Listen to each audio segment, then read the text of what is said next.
we will talk about blood-based tumor mutational burden today. There has been a lot of interest in tumor mutational burden overall as a predictive biomarker for response to immunotherapy. Previously, using tissue TMB, we have seen superior outcomes with immunotherapy versus chemotherapy for patients that had high tissue TMB, both in non-small cell lung cancer and in melanoma.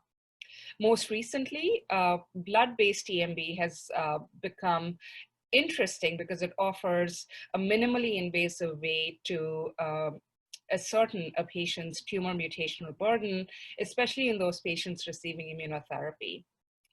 Previously, blood-based TMB greater than 16 mutations per megabase has been shown to predict for a response to immunotherapy alone in a study that was published in Nature Medicine by Dr. Gandara and colleagues, as well as combination anti-PD-L1 and CTLA-4 combination on the MYSTIC trial as presented by Drs. Peters as well as Dr. Rizvi and updated at the last meeting at the World Conference at the World Congress of Lung Cancer in 2019.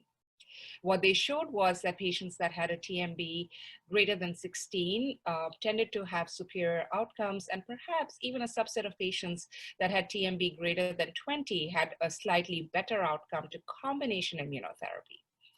But is this really true for patients that receive chemoimmunotherapy? In a study that we conducted at Penn Medicine, we showed that patients who had high TMB, again in the blood, as defined as greater than 16 mutations per megabase using a 500 gene panel, using a more specialized research assay that's not currently that's not currently available clinically, we were able to sort of dissect our population into two groups, those that were greater than 16 or less than 16 mutations per megabase. And we did see that patients who had this higher tumor mutational burden tended to have superior outcomes with either immunotherapy alone or combination chemoimmunotherapy, which is currently the standard for most patients that have PD-L1 expression less than 50%.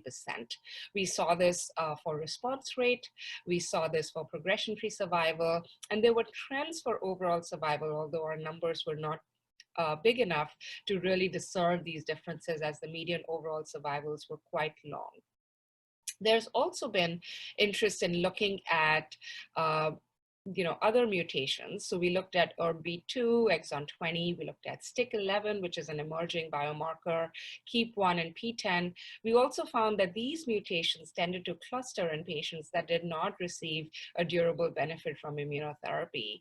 And these are findings that, I think need to be validated in a larger clinical trial. There are certainly many more reports of STIC11 as well as KEAP and PTEN being negative predictors of response to immunotherapy. So perhaps we could come up with a composite score of TMB in combination with these negative predictor mutations that can really help us figure out which patients are destined to best benefit from immunotherapy and which patients may benefit from a chemotherapy-based approach. And I think these are things that we need to look at in further prospective clinical trials.